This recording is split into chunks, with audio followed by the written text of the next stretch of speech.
लोगों के लिए संघर्ष, अगर उनके ऊपर कभी संघर्ष का समय आता है तो उनसे वो भयभीत हो जाते हैं, वो डर जाते हैं। सो चंद्रमा जो होता है वो हमारी मन की अवस्था होती है। सो ये सारा कुछ जो होता है वो हमारी बर्थ चार्ट के अंदर मेंशन होता है। सो बात करते हैं आज मिथुन राशि की कैसा समय आने वाला है। दोस्तों सूर्य, शुक्र और बुध आपके लगन भाव में गोचर करेंगे। ये जो सूर्य देव का गोचर आपके लगन भाव में होगा, ये होगा 14 जून 2024 को, और बुध देव का भी उसी दिन गोचर जो है वो आपके लगन भाव में हो जाएगा। शुक्र का गोचर आपके लगन भाव में 12 जून 2024 को होगा। तो तीन बड़े ग्रह जो हैं वो इस समय आपके लगन भाव में जून के महीने बैठे हुए दिखाई देंगे। तो दोस्तों सूर्य प्रथम भाव जो लगन का भाव होता है वो हमारी आत्मा का भाव होता है। सो आत्मा उस भाव के ऊपर जब सूर्य देव बैठते हैं तो दोस्तों सूर्य जिसको राज दरबार का कारक माना गया है। सो इस समय आपको उच्च अधिकारियों का सम्मान मिलेगा। अगर आप राजनीति में हैं तो आपको कोई बड़ी डेजिग्नेशन मिल सकती है। अगर आप किसी सामाजिक संस्था के साथ जुड़े हुए हैं तो आपको कोई नई पहचान समाज में मिलेगी और आपका लोगों द्वारा आपका इज्जत मान किया जाएगा। आपको आपकी एक अच्छी छवि बनेगी इस समय। और वही जो लोग सरकारी नौकरी के इच्छुक हैं, जो ट्राई कर रहे हैं, जिनकी इंटरव्यू है, तो वो आप अपने काम में सक्सेस हो जाएगा और इस समय आपको सरकारी नौकरी मिलने के बहुत ज्यादा चांसेस बढ़ गए हैं। दोस्तों मैं बात करता हूँ सूर्य जब भी लगन भाव में आते हैं तो आपको बहुत ज्यादा फायदा देती हैं। यहाँ पर दो युतियां बनेगी, दो राजयोग बनेंगे। एक राजयोग होगा जिसको सूर्य और बुध, इसको कहते हैं बुध आदित्य योग, और एक जो है वो बनेगा आपका महालक्ष्मी योग जब शुक्र और बुध बैठते हैं। तो दोस्तों दोनों राजयोग वो भी लगन भाव में होने से अगर आप व्यापार करते हैं तो आपके क्लाइंट्स बढ़ेंगे और आपकी क्लाइंट्स के साथ जब मीटिंग होगी, आपके जो कस्टमर्स होंगे वो आपके साथ जब आपकी बात होगी तो वो आपकी बातों में इतना प्रभावित हो जाएंगे कि वो आपके साथ ही डील फाइनल करेंगे, जिसके साथ आपके उनके साथ एक रिलेशन भी अच्छे होंगे और आपकी आर्थिक स्थिति भी मजबूत होगी, क्योंकि आपको उनसे धन का बेनिफिट जो है वो होता हुआ दिखाई दे रहा है। अगर आप नौकरी करते हैं तो इस समय आपको उच्च अधिकारियों का सहयोग मिलने जा रहा है। दोस्तों इस समय आपके काम काज की सराहना होगी, उच्च अधिकारियों का, आपके सीनियर स्टाफ को सपोर्ट होगा। अगर आप सरकारी नौकरी करते हैं तो ज्यादा फायदा होगा, क्योंकि सूर्य जो है वो सरकार के कारक है। तो यहाँ पर आपको कोई ना कोई नई डेजिग्नेशन, कोई अच्छा मुकाम हासिल हो सकता है।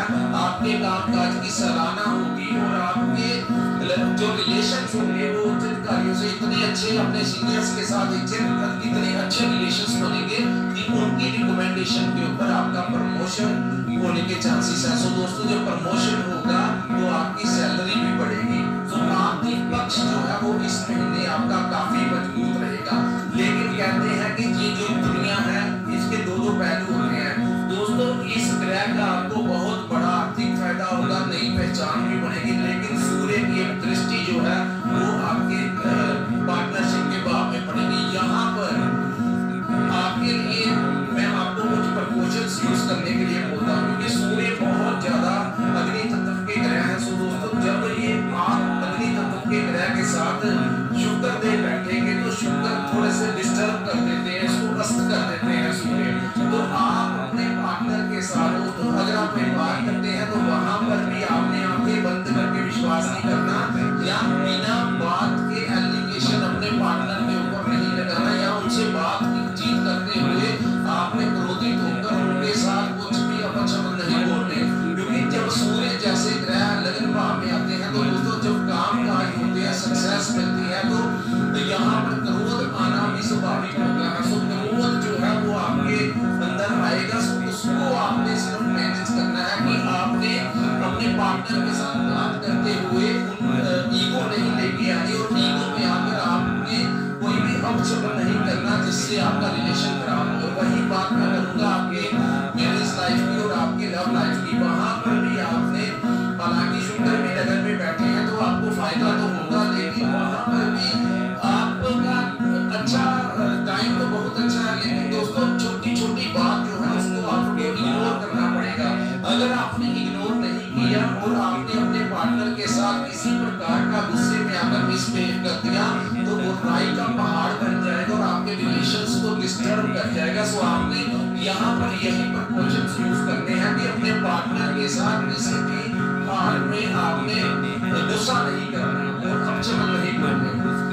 दोस्तों बात करते हैं आपके केतु ग्रह के बारे में। केतु ग्रह आपके चतुर्थ भाव में गोचर करेंगे। हालांकि ये लंबा गोचर है, लेकिन यहाँ पर दोस्तों क्या कर रहे थे, इसको आपको माता का भाव कहा जाता है, इसको आपके वाहन का भाव कहा जाता है, इसको प्रॉपर्टी का भाव कहा जाता है। दोस्तों यहाँ पर केतु बैठने से कहीं ना कहीं आपकी माता की सेहत अभी तक खराब चल रही थी और वही प्रॉपर्टी में कुछ लोगों के साथ वाद विवाद हो रहा था। प्रॉपर्टी आपको मिल नहीं रही थी या आपकी बिक नहीं रही थी, बाय और सेल में दिक्कतें आ रही थी और वही वाहन आप लेना चाहते थे तो वाहन भी नहीं ले पा रहे थे।